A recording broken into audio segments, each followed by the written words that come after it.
નમસ્કાર મિત્રો, આપણે ઇલેક્ટ્રોન રચના ભાગ 6, કારણ કે ઇલેક્ટ્રોન રચના તો દરેક વિદ્યાર્થી મિત્રોને આવડવી જોઈએ.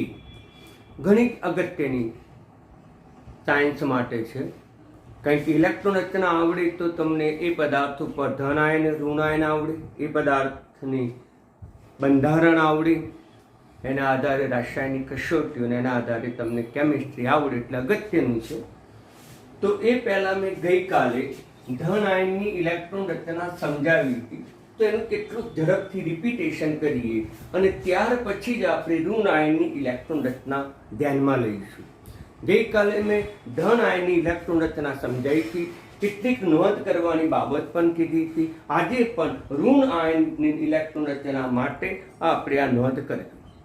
હવે ધન આયનની ઇલેક્ટ્રોન રચનાનું રિપીટેશન બરાબર ધ્યાનમાં રાખજો મિત્રો, કે કોપરનો પરમાણુ ક્રમાંક છે 29. એની ઇલેક્ટ્રોન રચના થશે 1s2 2s2 2p6 3s2 3p6, પછી 4s2 3d9. આમ ઉપરના અંકોનો સરવાળો 29 થાય છે.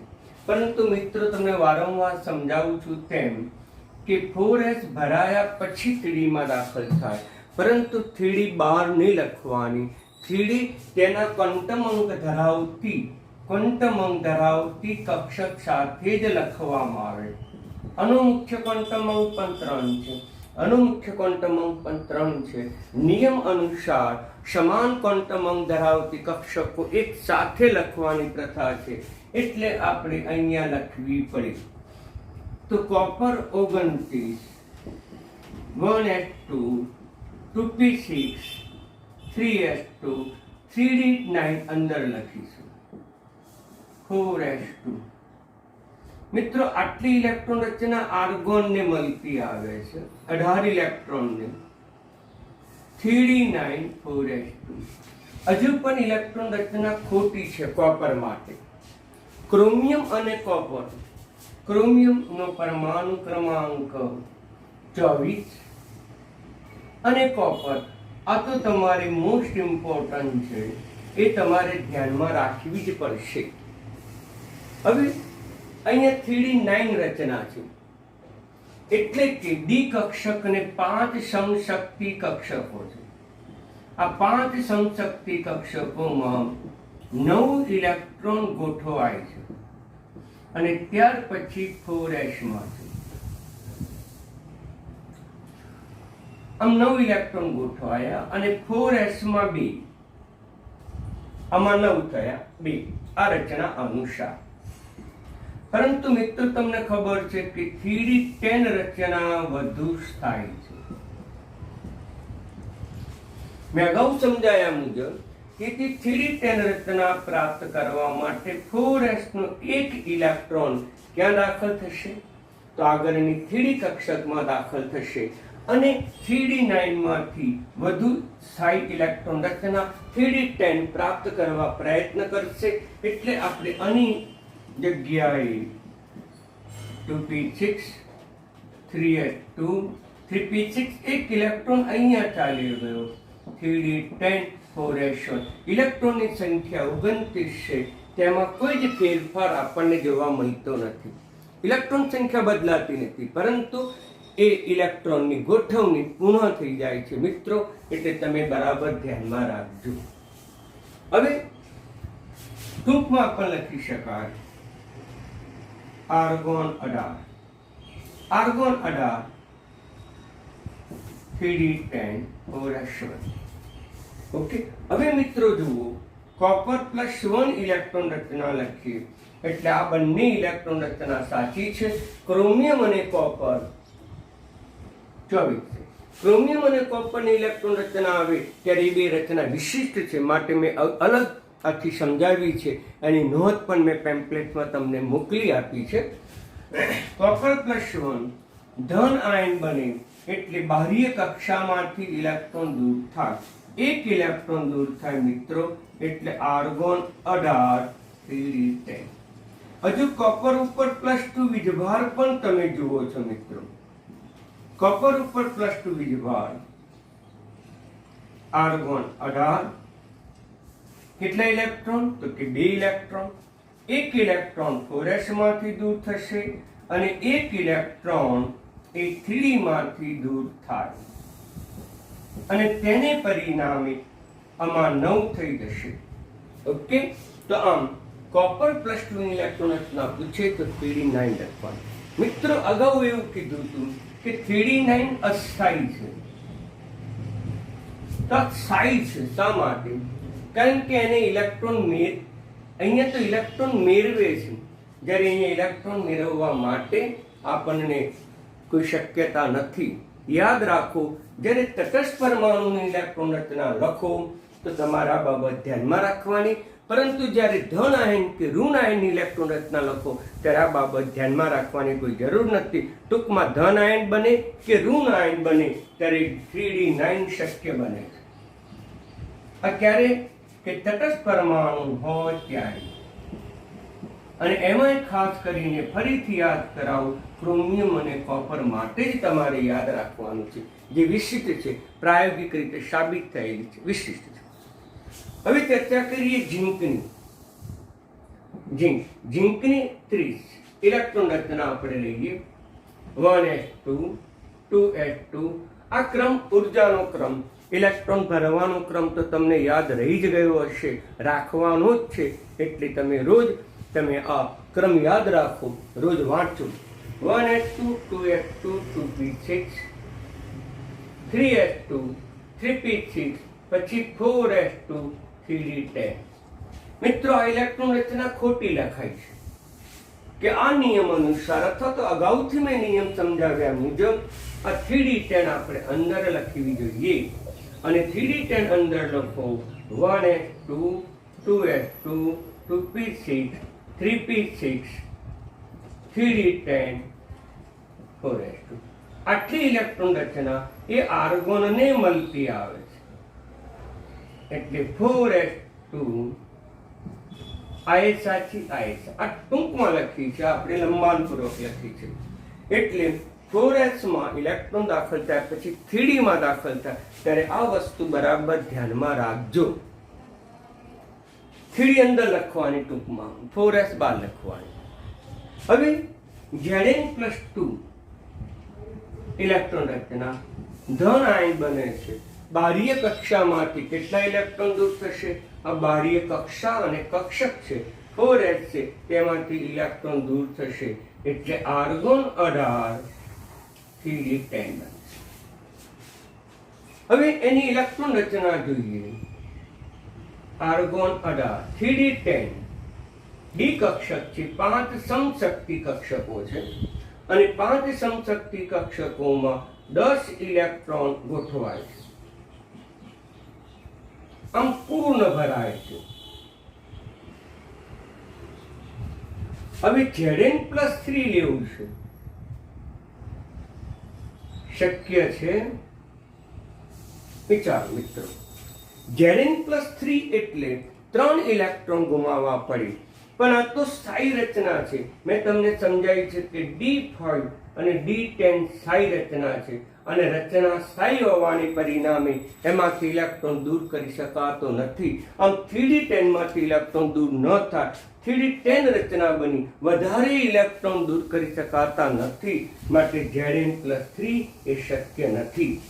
મિત્રો, આમ Zn+3 નું અસ્તિત્વ જોવા મળતું નથી. તમે યાદ છે કે ઝીંક ઉપર કયો વીજભાર આવે? એ વીજભાર જો તમે યાદ રાખો છો ત્યારે Zn+2 જ છે, બીજો કોઈ જ વીજભાર અસ્તિત્વમાં ધરાવતો નથી. આમ ધન આયન ઉપર જે વીજભાર જોવા મળે, વીજભાર વાસ્તવમાં તો તેની ઇલેક્ટ્રોન રચનાને કારણે જ છે. આપણે અગાઉ બધા યાદ રાખવા પડતા હતા. હવે તમારે જો વીજભાર યાદ રાખવો હોય તો તેની ઇલેક્ટ્રોન રચના યાદ રાખો, કેટલા ઇલેક્ટ્રોન ગુમાવે યાદ રાખો, તો એની પરનો વીજભાર તમને સરળતાથી યાદ રહી શકે. તો આમ વીજભાર એ એની ઇલેક્ટ્રોન રચનાને કારણે જોવા મળે છે. હવે જોઈએ મિત્રો, ધન આયનની ઇલેક્ટ્રોન રચના રિપીટેશન કરી બરાબર ધ્યાનમાં રાખજો. એ અગત્યની હતી. હવે ઋણ આયનની ઇલેક્ટ્રોન રચનાનો અભ્યાસ કરીએ તો ઋણ આયન ક્યારે બને કે તટસ્થ પરમાણુ ઇલેક્ટ્રોન મેળવે ત્યારે ઋણ આયન બને. જેટલો વીજભાર હોય તેટલા પોતે ઇલેક્ટ્રોન મેળવે છે. આટલી વસ્તુ તમે ધ્યાનમાં રાખો, સિમ્પલ છે. તો F-1 પરમાણુ ક્રમાંક છે 9. તો પહેલા તમે તટસ્થ પરમાણુની ઇલેક્ટ્રોન રચના લખવી અને ત્યાર પછી બનતા ઋણ આયનની ઇલેક્ટ્રોન રચના લખવી તો સરળ પડશે. આપણે ફ્લોરિન -1 ની લખવી છે તો પહેલા F9 ની ઇલેક્ટ્રોન રચના લખીશું. 1s2 2s2 2p5 5 ને 7 ને 9. આમ 9 ઇલેક્ટ્રોન ગોઠવાઈએ. -1 કીધું છે તો -1 એટલે પોતે એક ઇલેક્ટ્રોન મેળવશે. કેમ એક ઇલેક્ટ્રોન મેળવશે? મેં તમને અગાઉ ચર્ચા કરી તે મુજબ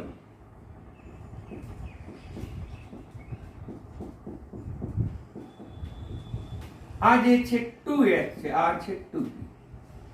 સૌથી વધુ સ્થાયી રચના, સમૃદ્ધ રચના, અષ્ટક રચના પ્રાપ્ત કરવી છે. અષ્ટક રચના પ્રાપ્ત કરવી છે એટલે કે NH-NP રચના. અહીં n બરાબર 2 લઈશું.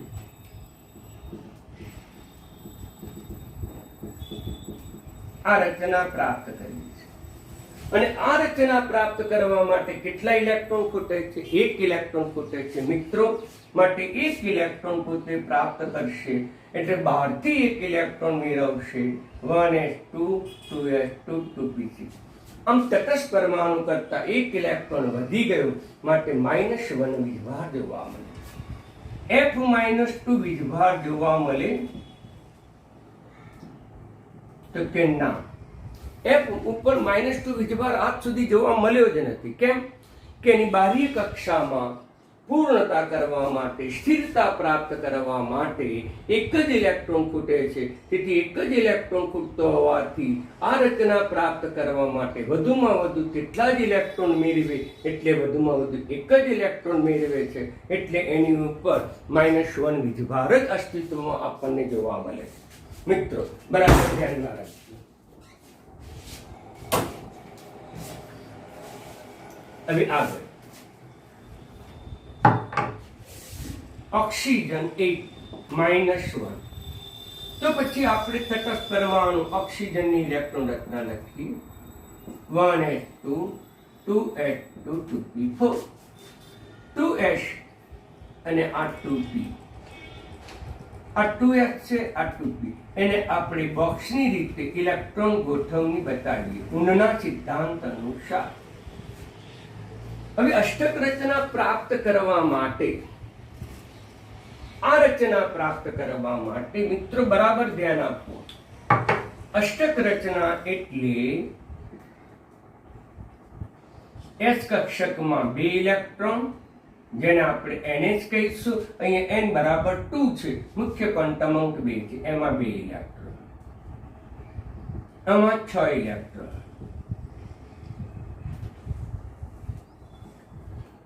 આ રચના પ્રાપ્ત કરવા માટે કેટલા ઇલેક્ટ્રોન ખૂટે છે? તો 2 ખૂટે છે. તો એક પણ મેળવ્યું. તેથી ઓક્સિજન -1 ની જે ઇલેક્ટ્રોન રચના છે 1s2 2s2. હવે એક ઇલેક્ટ્રોન બાહ્ય કક્ષામાં મેળવે એટલે 2p5. હવે ઓક્સિજન -2 ની ઇલેક્ટ્રોન રચનાનો અભ્યાસ કરીએ. -2. તો પછી ઓક્સિજન કેટલા ઇલેક્ટ્રોન મેળવશે? તો ઓક્સિજન -2 ને પરિણામે 2 ઇલેક્ટ્રોન પ્રાપ્ત કરશે. આમ તટસ્થ પરમાણુ કરતા 2 ઇલેક્ટ્રોન પ્રાપ્ત કરશે અને 2 ઇલેક્ટ્રોન પ્રાપ્ત કરશે એટલે 2p6 રચના પ્રાપ્ત થશે. આ બેમાંથી કઈ રચના વધુ સ્થાયી? તો નિયમ અનુસાર આ રચના વધુ સ્થાયી એટલે આની જે છે એ સ્થિરતા ઓછી હશે. એની સરખામણીમાં અનિશ્ચિતતા વધુ છે, માટે આપણે ઓક્સિજન ઉપર હંમેશા કયો વીજભાર લખીએ છીએ, કયો વીજભાર યાદ રાખીએ છીએ? -2 વીજભાર જ આપણે યાદ રાખીએ મિત્રો. એટલે બરાબર ધ્યાનમાં રાખો. ઋણ આયન ઇલેક્ટ્રોન રચના સરળ છે. ઇલેક્ટ્રોન રચના તો સરળ જ છે, પણ અમુક મુદ્દાઓ તમારે ધ્યાનમાં રાખવા પડે. રોજ તમે પ્રેક્ટિસ કરો તો આરામથી તમને મારી જેમ બધી જ ઇલેક્ટ્રોન રચના આવડી જાય. હવે આપણે લઈએ ફ્લોરિન. આવી ગયો છે તો કે નાઇટ્રોજન. નાઇટ્રોજનનો પરમાણુ ક્રમાંક છે 7.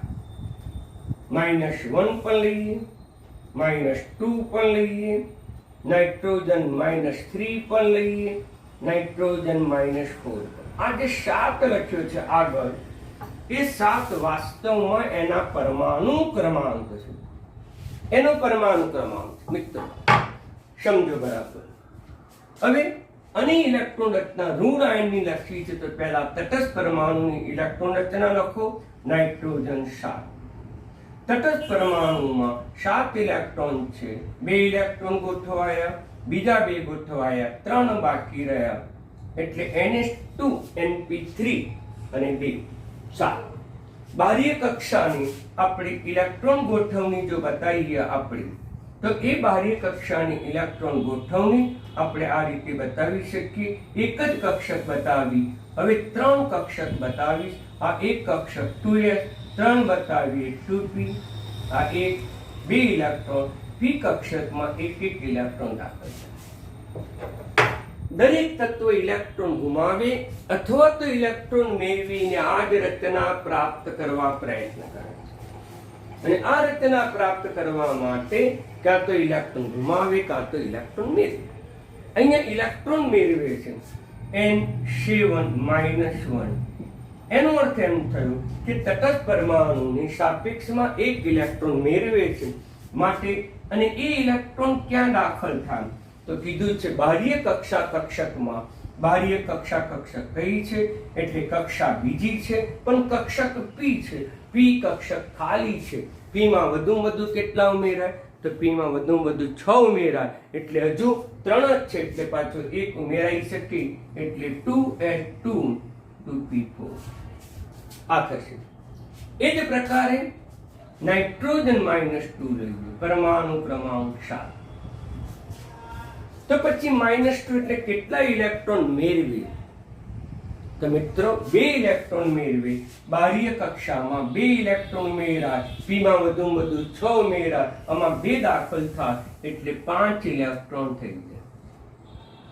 આમાં 2 દાખલ કરો, 3 ને 2 5. નાઇટ્રોજન -3 લઈએ, નાઇટ્રોજન -3. તો પછી એને કેટલા ઇલેક્ટ્રોન મેળવ્યા? એને 3 ઇલેક્ટ્રોન મેળવ્યા.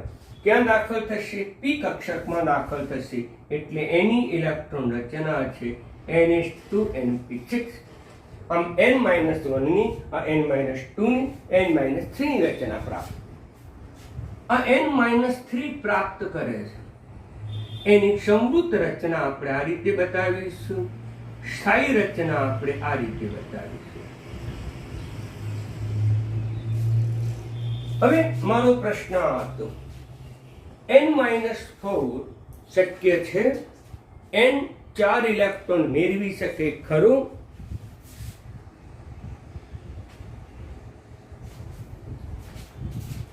તો કે ના. કેમ? કે આ n-3 છે, બાહ્ય કક્ષા પૂર્ણ થવા માટે 3 જ ઇલેક્ટ્રોન ખૂટે છે. તેથી નાઇટ્રોજન એ 4 ઇલેક્ટ્રોન મેળવે નહીં, અને 4 ઇલેક્ટ્રોન મેળવે નહીં તો પછી નાઇટ્રોજન n-4 શક્ય જ નથી. આમ ગમે તેમ આયન બનતા નથી.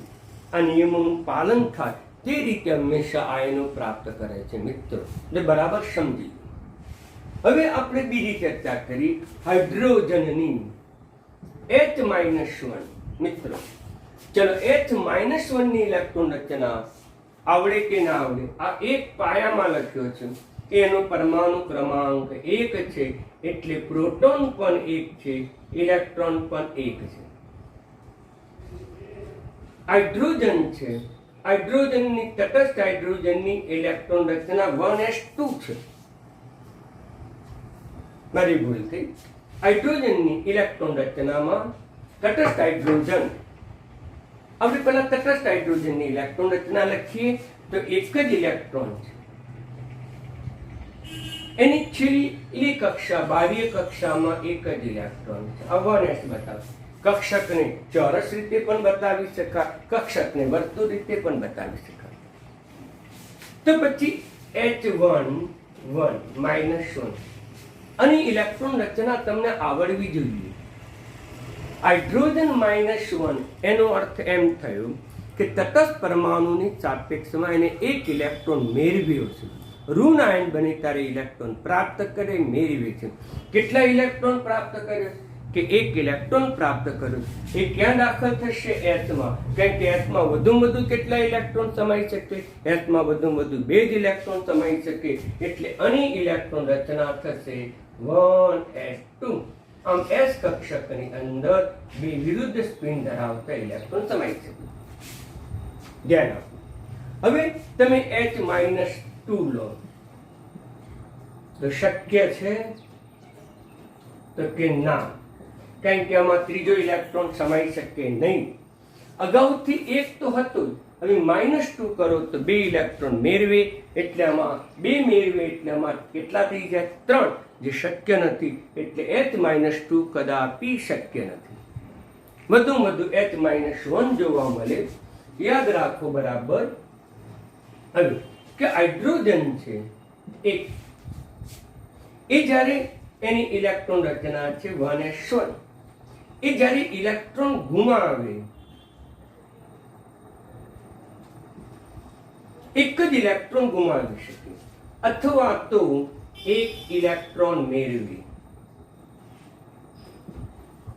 એક ઇલેક્ટ્રોન ગુમાવે તો ધન આયન બનાવે અને એક ઇલેક્ટ્રોન મેળવે તો ઋણ આયન બનાવે.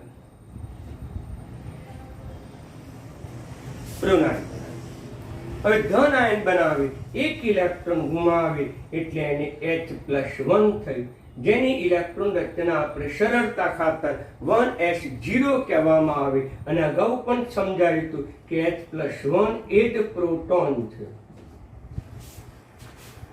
હવે અહીંયા એક ઇલેક્ટ્રોન મેળવી તો H-1 બન્યું. મિત્ર, પાયામાં લખ્યું છે પરમાણુ ક્રમાંક છે, ઉપર લખેલો વીજભાર તટસ્થ પરમાણુની સાપેક્ષમાં મેળવેલા ઇલેક્ટ્રોન છે. એક ઇલેક્ટ્રોન મેળવી તેની ઇલેક્ટ્રોન રચના 1s2 થઈ.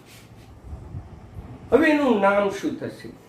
ધન આયનનું નામ સામાન્ય રીતે બદલાતું નથી, એટલે આને કહેવામાં આવે છે હાઇડ્રોજન આયન. આને કહીશું હાઇડ્રોજન આયન. પરંતુ ઋણ આયન આવ્યો તો યાદ રાખો, ઋણ આયનના નામ માટે આઈડ પ્રત્યય લગાવવામાં આવે છે. આઈડ પ્રત્યય, નામની પાછળ આઈડ પ્રત્યય, જે તમે ધોરણ 10 સુધી શીખી ગયા છો. મિત્રો, મેં પણ અગાઉ ઋણ આયન બનાવતી વખતે ચર્ચા કરી છે. ફરીથી રિપીટેશન કરું છું કે તટસ્થ પરમાણુ છે એનું નામ બદલાતું નથી. એમાંથી ધન આયન બને તો પણ નામ બદલાતું નથી, પરંતુ જેને ઋણ આયન બને તો નામ બદલાઈ જાય છે. પાછળ આઈડ પ્રત્યય આવે છે. જેમ કે આપણે આને કહીશું ફ્લોરિન, તટસ્થ, પરંતુ F-1 નું નામ શું કહીશું? ક્લોરાઇડ. મિત્રો, પાછળ આઈડ પ્રત્યય આવ્યો, ક્લોરાઇડ. એ જ પ્રમાણે આનું નામ છે ઓક્સિજન. કેમ કે તટસ્થ એટલા માટે. પરંતુ ઋણ આયન આવ્યો કે એના નામ કહીશું ઓક્સાઇડ.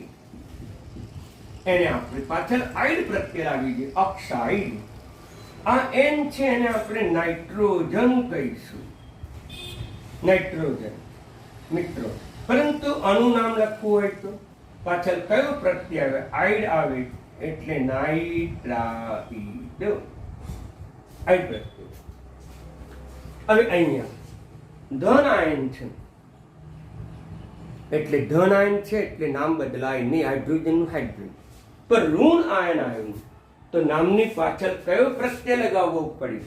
આઈડ પ્રત્યય. તો જો ઋણ આયન હોય તો એને હાઇડ્રાઇડ કહેવામાં આવે. આનું નામ હાઇડ્રાઇડ, જ્યારે આનું નામ હાઇડ્રોજન. એટલે મિત્રો બરાબર ધ્યાનમાં રાખજો. હવે આગળ બીજું લઈએ. હવે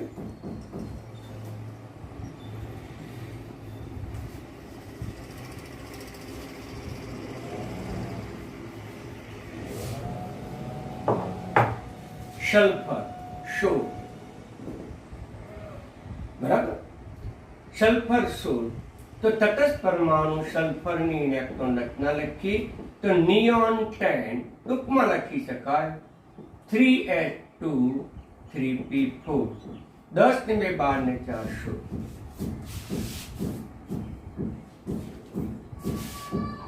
આની ગોઠવણી આ રીતે બતાવી. આ 3s છે, 3p થઈ 4 ઇલેક્ટ્રોન. મિત્રો હવે એને અષ્ટક રચના પૂર્ણ કરવી છે, આવી રચના પ્રાપ્ત કરવી છે. આમાં 2 ઇલેક્ટ્રોન દાખલ કરવા છે. તે કેટલા ઇલેક્ટ્રોન મેળવશે? 2. માટે સલ્ફર ઉપર આપણે શું લખીએ છીએ? -2. આનું નામ સલ્ફર. જ્યારે આનું નામ શું થશે? ઋણ આયન બની ગયું એટલે સલ્ફાઇડ. 2 ઇલેક્ટ્રોન મેળવે છે એટલે H-2 ની ઇલેક્ટ્રોન રચના થશે નિયોન 10 3s2 3p6. 2 ઇલેક્ટ્રોન મેળવે. હવે ક્લોરીન 17. પહેલા ક્લોરીન તટસ્થ પરમાણુને લઈએ. આર્ગોન 18. મારી ભૂલ થઈ, નિયોન 10 આવે એના કરતા ઓછું. અને પછી 3s2 3p5. 5 ને 2 7. 17 થઈ ગયું મિત્રો. હવે એની ઇલેક્ટ્રોન ગોઠવણી આપણે બોક્સની રીતે બતાવીએ છીએ.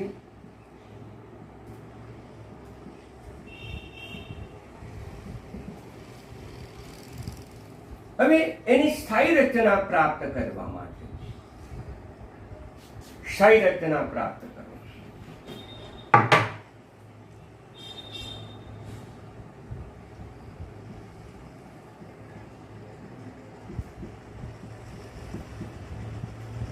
આવી રચના પ્રાપ્ત કરવા માટે NH2NP6 રચના પ્રાપ્ત કરવા. અહીં n બરાબર 3 લઈએ. 3s2 3p6 રચના પ્રાપ્ત કરવા માટે એક જ ઇલેક્ટ્રોન ખૂટે છે. માટે ક્લોરીન ઉપર આપણે હંમેશા શું લખીએ છીએ? -1 જ લખીએ છીએ. ક્લોરાઇડ ઉપર -1. કેમ કે ઇલેક્ટ્રોન રચના બતાવે છે કે સમૃદ્ધ રચના અષ્ટક રચના પ્રાપ્ત કરવા માટે એક ઇલેક્ટ્રોન ખૂટે છે. માટે પોતે એક ઇલેક્ટ્રોન મેળવે છે. માટે Cl-1 ની ઇલેક્ટ્રોન રચના થશે નિયોન 10